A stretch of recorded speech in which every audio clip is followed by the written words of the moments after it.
Question number 2 तक पिछली class में हो चुका था। ठीक है, आज क्वेश्चन नंबर 3 देखेंगे आगे, तीसरे का पहला। और तीसरे के पहले क्वेश्चन में दिया गया है कि यदि probability of E is equal to 2/7 और तथा कह रहा है probability of F is equal to 3/7। एक चीज और उसने बोली कि ई जो ई तथा एफ है, ई तथा एफ वो स्वतंत्र घटना है।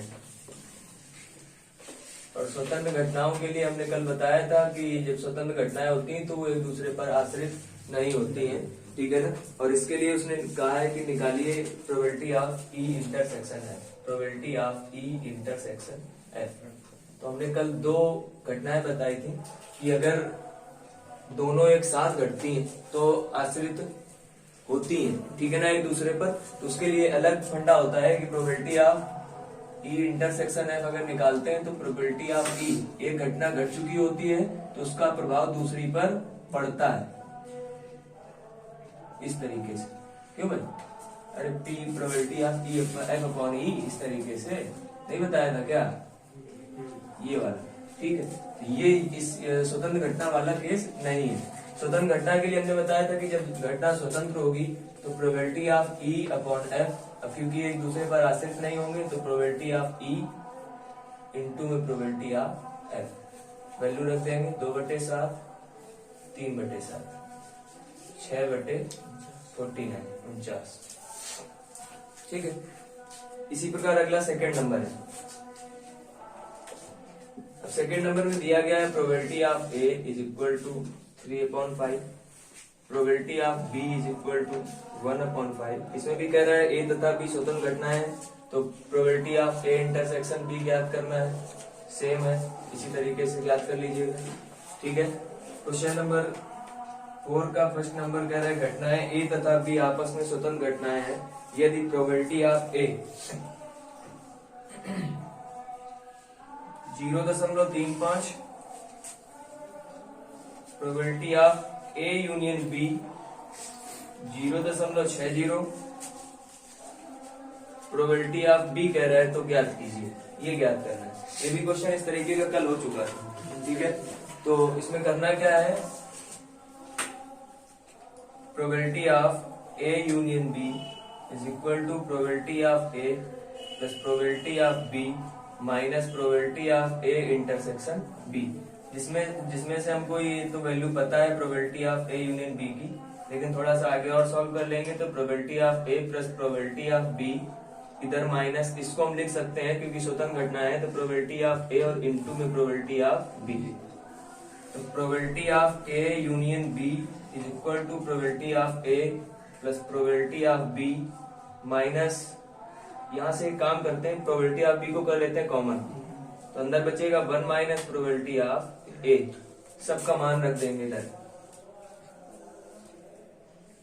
Probability of A union B जो कि दे रखा है कितना, 0.60, बोलना मना है, 0.60 ये हो गया। प्रोबेबिलिटी ऑफ ए 0.35 प्लस ये हमें निकालना है प्रोबेबिलिटी ऑफ बी, ब्रैकेट में दे रखा है 1 माइनस प्रोबेबिलिटी ऑफ ए तो 0.35, ये आपका 0.60, इसको उठा के इधर ले आओ तो माइनस का हो जाएगा 35। प्रोबेबिलिटी ऑफ बी, इसको आप जब सब्ट्रैक्ट करेंगे घटाएंगे एक में 0.35 तो 0.65 बचेगा, इसको घटाएंगे तो ये बनेगा 0.25। ठीक है, और ये प्रोबेबिलिटी ऑफ बी 0.65, इसको उठा के इधर ले आइए तो बन जाएगा probability of B equal to 0.25 बटे 0.65, तो दशमलव से दशमलव कट जाएगा, 5 से काटिए इसको, 5 एकम 5 और 13×5 5/13, और अगर दशमलव में आ रहा हो तो फिर से 13 से डिवाइड कर दीजिएगा तो प्रोबेबिलिटी ऑफ बी की वैल्यू दशमलव में निकल आएगी। ठीक है, तो क्वेश्चन नंबर 4 का पहला इतना नोट करिए। क्वेश्चन नंबर 4 का पहला हो गया, दूसरा सवाल। दूसरा दिया है कि मान लें ई तथा एफ दो घटनाएं इस प्रकार हैं कि probability of E is equal to 3/5 probability of F is equal to 3/10। तो कह रहा है कि probability of E intersection F is equal to 1/5।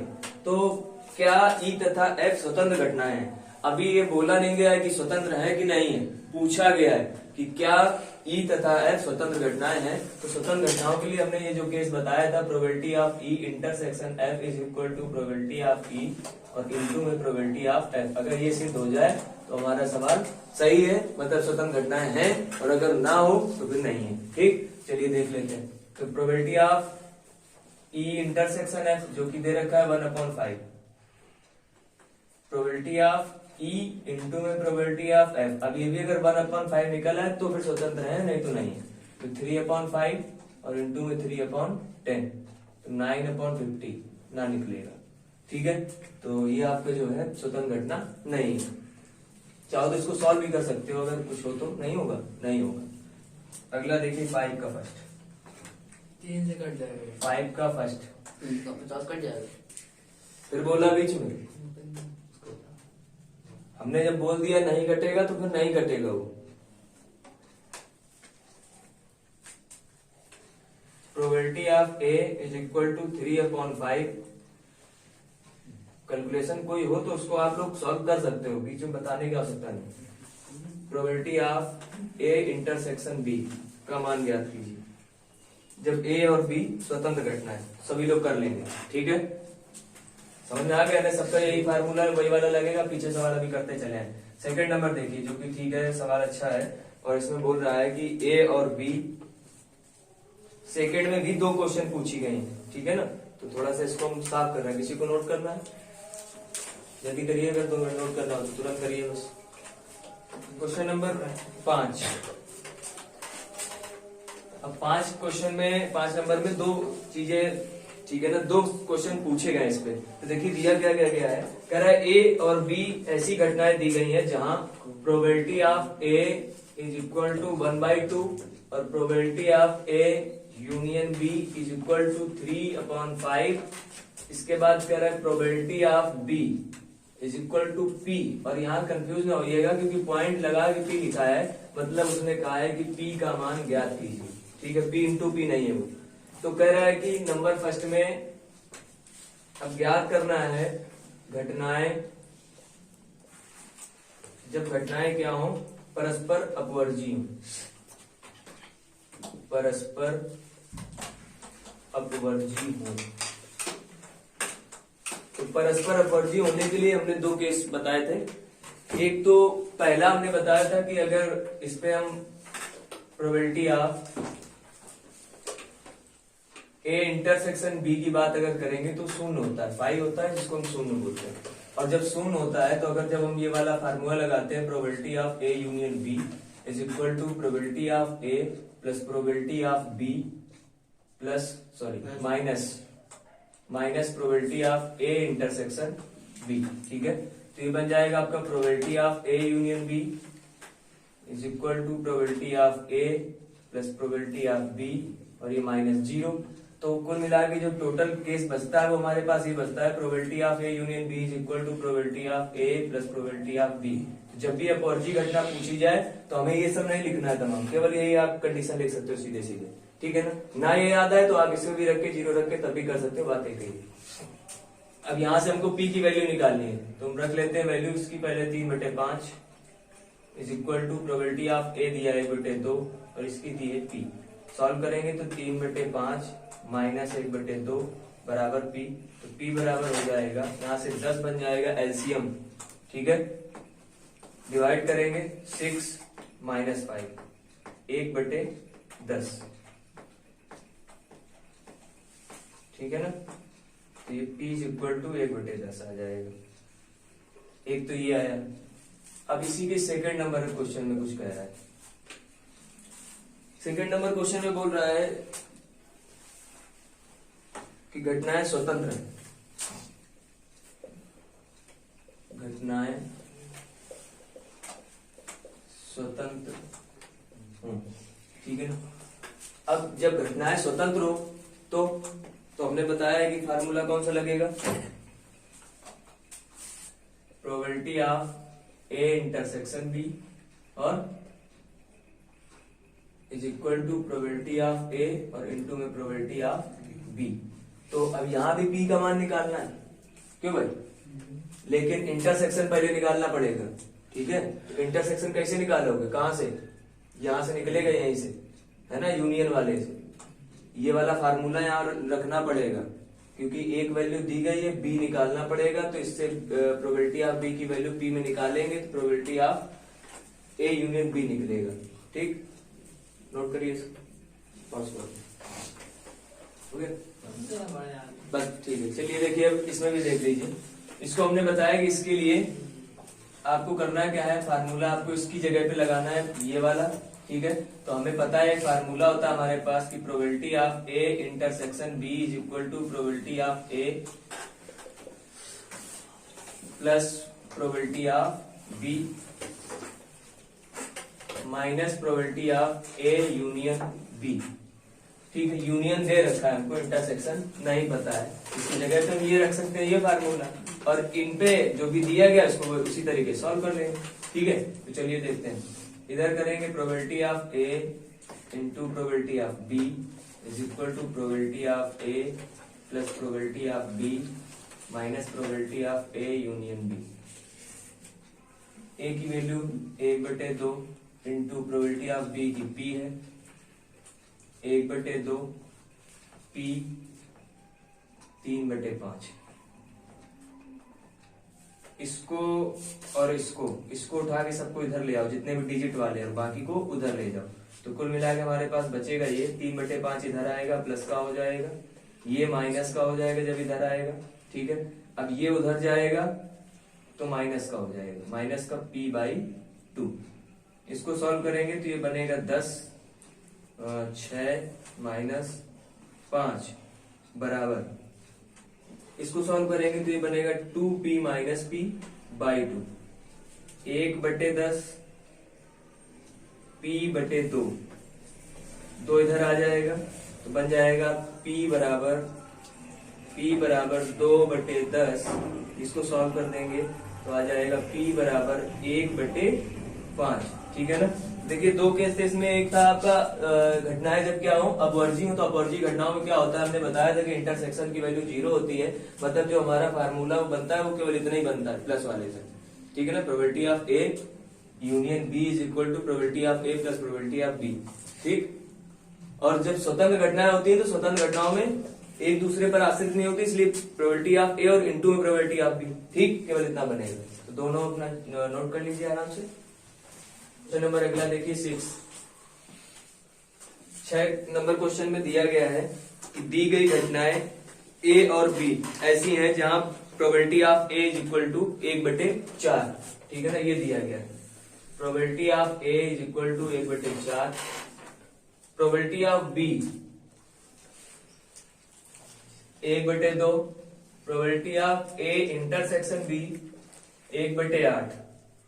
तो कह रहा है ज्ञात करना है कि प्रोबेबिलिटी ऑफ ए नहीं और बी नहीं, ए नहीं और बी नहीं, इसको ज्ञात करना है। ठीक है, इसके लिए हमने कल बताया था कि जब ये ज्ञात करना हो तो इसका मतलब ये होता है कि probability of A not intersection B not की बात कर रहा है। और इसके लिए हमने बताया था कि अगर ये दोनों में नॉट पूछा जाए तो ये फार्मूला बनता है probability of A union B का होल नॉट। ठीक है ना? और इसको अगर लिखना हो तो ये होता है 1 minus probability of A union B, क्योंकि जब नहीं होने की घटना पूछी जाती तो एक में से घटा के हमको निकालनी पड़ती है होने की घटना। ठीक है ना? हमने कल लिखाया था कि प्रोबेबिलिटी ऑफ घटना घटने मतलब होने की घटना इज इक्वल टू या प्लस प्रोबेबिलिटी ऑफ ना होने की घटना बराबर 1, और जो भी निकालना हो जैसा भी निकालना हो उसको 75 करके निकाल लेते थे। ठीक है, तो अब इसके लिए हमको इसकी वैल्यू चाहिए, तब हम ये निकाल पाएंगे।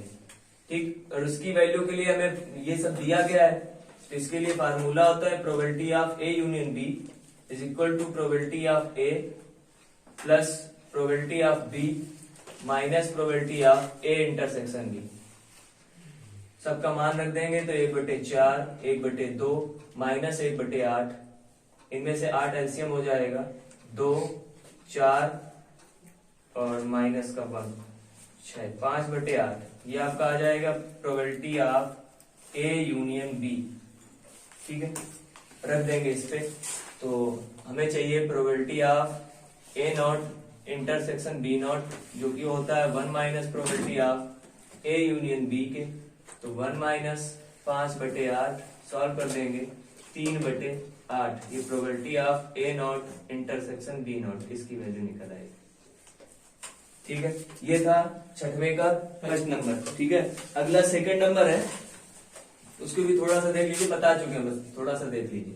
सेकंड नंबर जो है, सेकंड नंबर में वैल्यू दे रखी probability of A is equal to 3/5 और probability of B is equal to 3/10। Probability of A intersection B is equal to 1/5 हो, तब बताइए कि ए तथा बी स्वतंत्र घटनाएं हैं। तो स्वतंत्र जब घटनाएं होती हैं, स्वतंत्र घटनाएं, तो आपको पता है कि दो केस नहीं बनते हैं, केवल एक बनता है। वो कौन सा? Probability of A intersection B is equal to probability of A into probability of B. और ये अगर बात हम सत्य सिद्ध करके दिखा देते हैं तो फिर ये घटना स्वतंत्र होगी, और नहीं अगर सत्य हो पाए तो फिर स्वतंत्र घटना नहीं है। तो आपको एक बार ये निकालना है जो कि दिया गया है, ये निकालना है जो कि आप निकालेंगे यहाँ से गुणा करके। सवाल ये तो हो चुका शायद, सेम सवाल हो चुका है ऊपर। ठीक है ना, चौथे का दूसरा बिल्कुल डिक्टो वही क्वेश्चन है। तो एक जगह करने की जरूरत है, दो जगह करने की कोई जरूरत नहीं। ठीक है, चलिए हो गया। चलिए आगे देखिए क्वेश्चन नंबर 7। क्वेश्चन नंबर 7 में कह रहा है कि एक नाव्य सिक्का, ठीक है ना, एक सिक्का है तथा एक अभिनत पासा प्रक्षिप्त किया जाता है, मतलब फेंका जाता है, एक पासे को और एक सिक्के को फेंका जाता है। तो मान लीजिए घटना ए जो है, ए घटना, और जो ए घटना है वो कह रहा है सिक्के पर एक शीर्ष आना है, एक शीर्ष आना चाहिए सिक्के पर, वो घटना बतानी है। देखिए एक शीर्ष आना है, तो सिक्का उछाला जा रहा है। ठीक है, ध्यान दीजिएगा। तो पहला मान लेते हैं हेड, और हेड आया, फिर एक ये हुई घटना, पहले में हेड, दूसरे में टेल, पहले में टेल, दूसरे में हेड, और दोनों में टेल। नालायक एक सिक्का फेंका जा रहा है, हम दो लिख गए। क्यों भाई? एक ही फेंका जा रहा है, तो या तो हेड आएगा और या फिर टेल आएगा। बोलोगे, या तो हेड आएगा और या फिर टेल आएगा। क्यों भाई? जब एक सिक्का फेंका जा रहा है तो। लेकिन आगे उसने फिर से कहा है कि तथा बी, ठीक है ना, तथा घटना बी जो है वो पासे पर 3 अंक आना प्रदर्शित करता है। मतलब अच्छा, अभी इसकी हम प्रोबेबिलिटी निकाल लें। अगर प्रोबेबिलिटी ऑफ ए, तो सिक्का पर शीर्ष आने की प्रायिकता क्या होगी? कुल घटनाएं हमारी 2 हैं, और 2 में से एक शीर्ष आना है तो 1 हो गया, शीर्ष एक ही, ठीक है ना। और बी में कह रहा है कि एक पासा उछाला जा रहा है, तो हमारे पास पासे उछालने पे जो डिजिट आएंगे वो आएंगे 1 2 3 4 5 और 6 में से कोई आएगा। लेकिन उसने कहा है कि हमें बी की ऐसी प्रायिकता निकालनी है कि क्या है, 3 आना चाहिए ऊपर। ठीक है ना, 3 अंक का आना प्रदर्शित करता है, मतलब अंक 3 आए, तो 6 में से 3 अंक, तो एक ही आ सकता है। ठीक है ना, क्योंकि 3 एक बार है, तो 1/6 ये हो गया।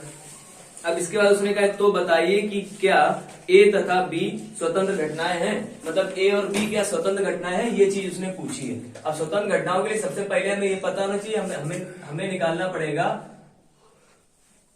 यहां लिख लेते हैं इस तरह, क्योंकि ए तथा बी स्वतंत्र घटनाएं तो हम जानते हैं कि हमने पढ़ रखा है कि probability of A intersection B is equal to probability of A और इंटू प्रोबेबिलिटी ऑफ बी। अगर ये दोनों बराबर सिद्ध कर ले तो स्वतंत्र है, और नहीं सिद्ध कर पाएंगे तो फिर नहीं। ठीक, तो अभी हमको ये चीज तो मिल जाएगी अगर हम इंटू करा देंगे, लेकिन हमें probability of A intersection B चाहिए, जो कि हम निकालेंगे कैसे, ये देखिए। तो हमें दोनों का उभयनिष्ठ ज्ञात करना है। ठीक है, अब हमने क्या किया कि मानते सिक्का और पासे को एक साथ उछाला जा रहा है, और जब सिक्का और पासे को एक साथ उछाला जा रहा है तो सिक्के पे हेड आ रहा है, पासे पे 1 आया, फिर सिक्के पे हेड आया, पासे पे 2 आया, सिक्के पे हेड आया, पासे पर 3 आया, सिक्के पे हेड आया, पासे पर 4 आया। ध्यान से देखते रहिएगा। फिर सिक्के पर हेड आया, पासे पर 5 आया, सिक्के पर हेड आया, पासे पर 6 आया। अब क्योंकि पासे की जितनी पॉसिबिलिटी थी उतनी हम कर चुके, अब अभी सिक्के पे और पहलू बाकी है कि टेल आया, फिर 1 आया, फिर टेल आया, फिर 2 आया, 10 आया, 3 आया, 10 आया, 4 आया, लाइक 10 आया, 5 आया, 10 आया और 6 आया। ठीक है ना। कुल मिला के इतनी घटना हमारे पास बनेगी कि या तो सिक्के पे हेड आएगा और या तो टेल आएगा और या तो साथ में ही पासे पे 1 2 3 4 5 6 में से कोई पॉइंट आएगा।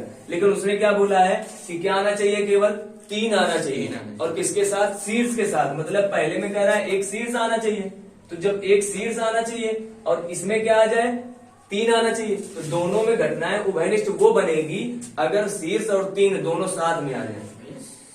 ध्यान से समझिए पहले जितना कह रहे हैं, फिर बाद में बोलिए नहीं, बाद में पूछिए जो भी पूछे।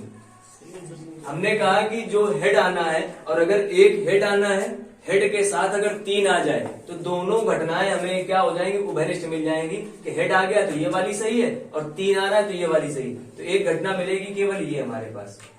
ये एक ऐसी घटना है कि जो ऊपर भी मिलेगी नीचे मिलेगी, तो दोनों का उभयनिष्ठ है। हेड 1 आना चाहिए, ठीक है आ रहा है, फिर 3 अंक आना चाहिए तो वो भी आ रहा है, चलेगा। ठीक, कुल घटनाएं कितनी है यहाँ पे, 12 है। तो हम यहाँ से अगर इंटरसेक्शन निकालें probability of A intersection B, तो बन जाएगा, चूंकि एक घटना मिली है तो 1/12 मिलेगा।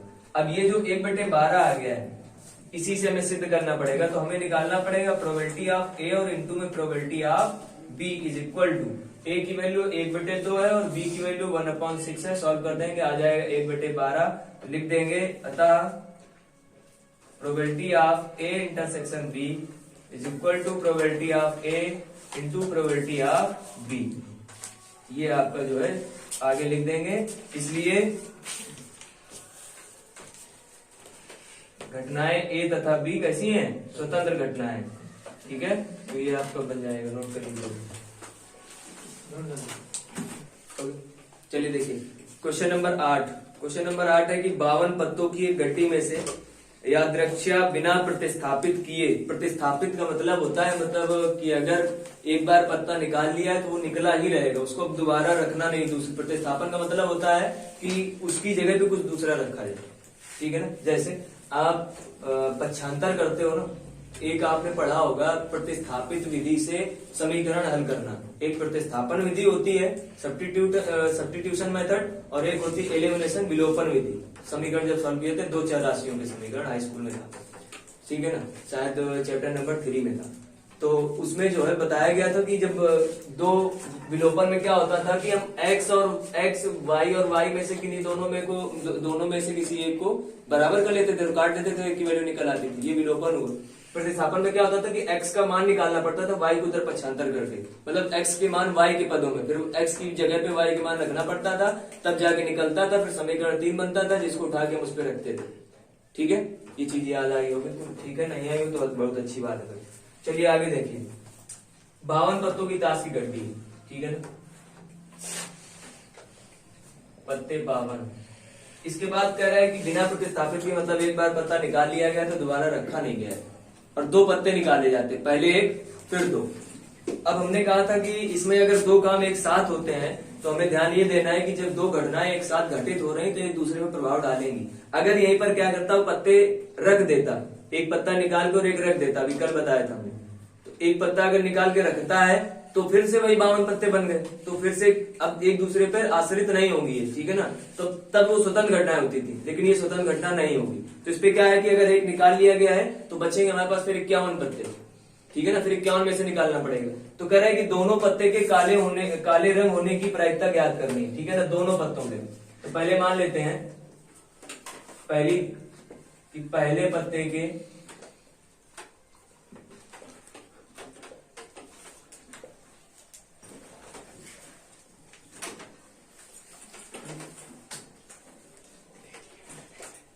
पहले पत्ते काले होने की प्रायिकता। तो probability of E is equal to, अब आपको पता होना चाहिए कि टोटल अगर हम बात करें यहां पर, तो काले पत्ते जो होते हैं वो होते हैं 26। ठीक है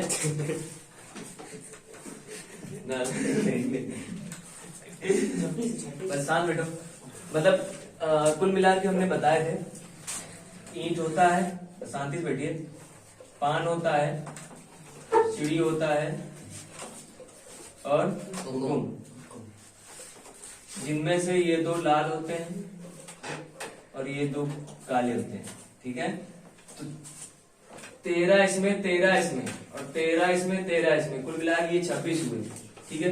मतलब 26 पत्ते टोटल होते हैं। अब हमें निकालना है कि पहले पत्ते के काले होने की प्रायिकता ज्ञात करनी है। मतलब अगर हम प्रोबेबिलिटी ऑफ ई निकालेंगे तो हमें करना क्या है कि 52 में से, अब काले पत्ते निकालने टोटल 26 है, तो 26 में से कोई एक निकलेगा, तो कुल जो घटना बनेगी वो हमारी बनेगी 26/52, प्रोबेबिलिटी ऑफ ई। इसके बाद अब कह रहा है कि इसमें दूसरा पत्ता निकाला गया,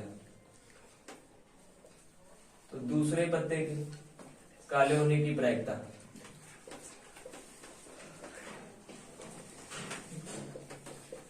अब समझना ये है कि एक पत्ता निकल चुका है, ठीक है ना।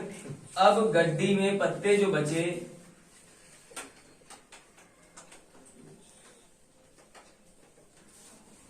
वो 52 नहीं है, कितने हैं, 51 है, क्योंकि एक पत्ता यहां हम निकाल चुके हैं और एक पत्ते को निकाल के रख चुके हैं। और अब जब गड्डी में काले पत्ते जो बचे वो 26 ना होकर बचे 25, क्योंकि एक निकल चुका है। और जब ये बचे तो हमें चाहिए प्रोबेबिलिटी ऑफ एफ, मतलब इसकी प्रायिकता ज्ञात करनी है। तो अब बचे हैं 51, 51 में से एक काला पत्ता चाहिए, यानी 25/51, ये आपका केस बन जाएगा दूसरा। तो उसने पूछा है कि दोनों पत्तों के रंग काले होने की प्रायिकता ज्ञात करनी है, तो आपको ज्ञात कर देना है, लिख देना है probability of E into probability of F is equal to 26/52 और इंटू में 25/51, ठीक है। इसका अपना गुणा करा लेना, सॉल्व कर लेना, आंसर आ जाएगा, ठीक है। ये दोनों घटना जब साथ साथ घटती हैं। इसके बाद देख लीजिए क्वेश्चन और देख लीजिए, इसके बाद इसको नोट करिए।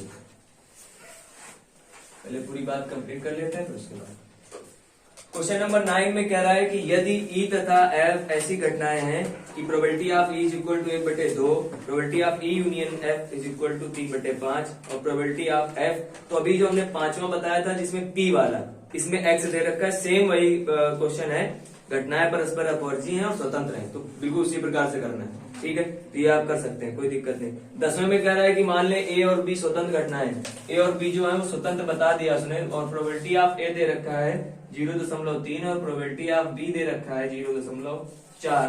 तो पहले नंबर में पूछ रहा है probability of A intersection B, तो आप सभी को आता है कि आप प्रोबेबिलिटी ऑफ ए और प्रोबेबिलिटी ऑफ बी का मल्टीप्लाई करा देंगे, आ जाएगा।